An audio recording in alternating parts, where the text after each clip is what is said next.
شروع اللہ کا نام لے کر جو بڑا مہربان نہایت رحم والا ہے۔ رات کی قسم جب وہ چھا جائے اور دن کی قسم جب وہ روشن ہو جائے، اور اس ذات کی قسم جس نے نر اور مادہ پیدا کیے کہ تم لوگوں کی کوشش طرح طرح کی ہے۔ سو جس نے اللہ کے رستے میں مال دیا اور پرہیزگاری کی اور بہترین بات یعنی کلمہ توحید کو سچ جانا،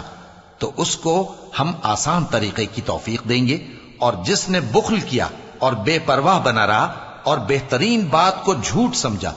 تو ہم اسے رفتہ رفتہ سختی میں پہنچا دیں گے، اور جب وہ دوزخ کے گڑھے میں گرے گا تو اس کا مال اس کے کچھ بھی کام نہ آئے گا۔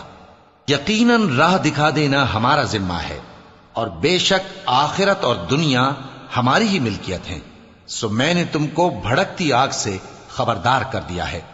اس میں وہی داخل ہوگا جو بڑا بدبخت ہے، جس نے جھٹلایا اور منہ پھیرا، اور جو بڑا پرہیزگار ہے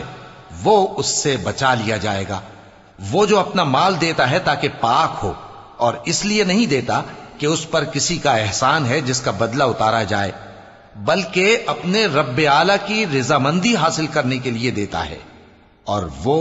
ان قریب خوش ہو جائے گا۔